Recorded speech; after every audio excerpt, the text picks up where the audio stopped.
enjing, wilujeng saum sadayana. Biasanya, kalau bulan Ramadan seperti ini identik dengan menu santap buka yang manis-manis.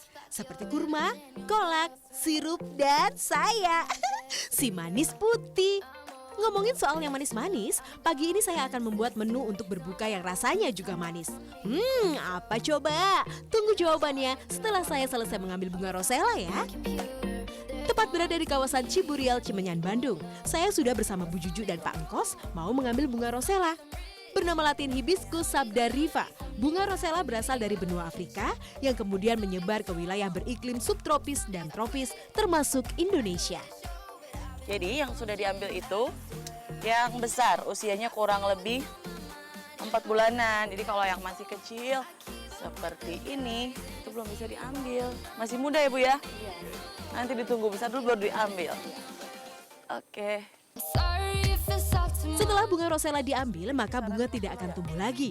Artinya, pasca panen harus ada penanaman ulang rosella dari bibitnya yang baru. Oh ya, bunga rosella merupakan jenis tanaman herbal yang dikenal sebagai permata dunia karena memiliki banyak manfaat, terutama untuk pengobatan. Masyarakat Indonesia sudah menggunakannya sebagai obat tradisional karena dipercaya dapat menurunkan asam urat, hipertensi, diabetes, kolesterol, memperbaiki metabolisme tubuh, antioksidan, meredakan batuk, mencegah flu, dan masih banyak lagi. Semula, rosella hanya sebagai penghias halaman rumah, tapi karena tinggi akan manfaat, akhirnya rosella pun diolah agar dapat dikonsumsi. Kelopak bunga rosella yang tinggi akan serat dan antioksidan dapat digunakan sebagai bahan pembuat sirup. Nah, sudah tahu kan kalau saya akan membuat sirup rosella? Wah, ini dari tadi satu pohon aja nggak selesai-selesai ya Pak ya? Banyak banget, jadi dalam satu pohon itu bisa menghasilkan kurang lebih 5 kiloan ya Bu? Ya. Kalau dijumlahkan sekitar 400-an. Iya, 400 biji. Jika bunga rosella tumbuh dengan baik, tingginya bisa mencapai 3 meter loh. Wah, tinggi juga ya. Semakin banyak pula bunga yang bisa diambil. Ini saja tingginya nggak sampai 2 meteran, tapi hasilnya banyak banget. Oke, sepertinya sudah cukup banyak nih bunga yang diambil. Saatnya membuat sirup rosella.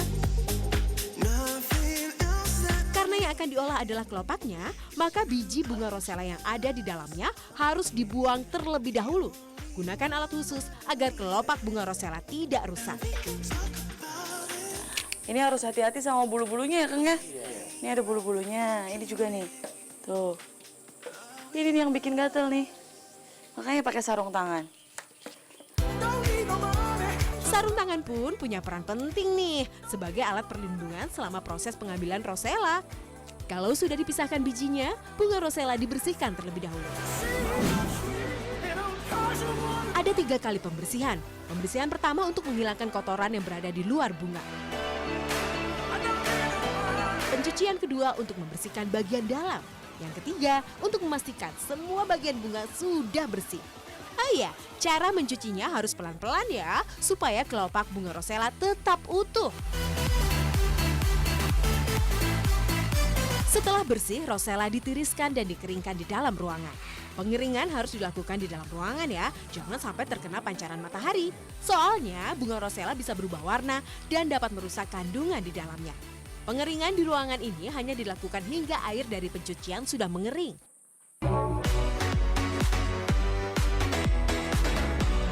Setelah itu, pengeringan selanjutnya dilakukan di dalam oven. Keringkan bunga rosella selama kurang lebih 24 jam di panas sekitar 80 derajat.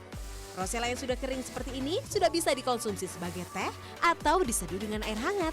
Tapi karena saya akan membuat sirup, maka rosella harus diolah lagi.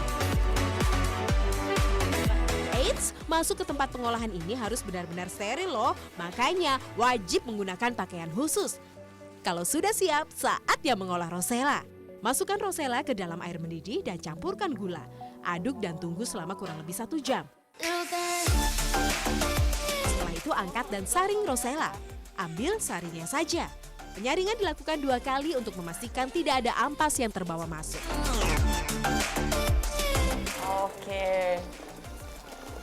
Jadi ini untuk menandakan kalau kandungan di dalam bunganya itu masih utuh, itu bisa dilihat dari warnanya nih. Warnanya harus merah anggur kayak gini. Jadi ini bagus ya Bu ya? Iya. Tinggal diproses lagi. Proses lagi. Ya.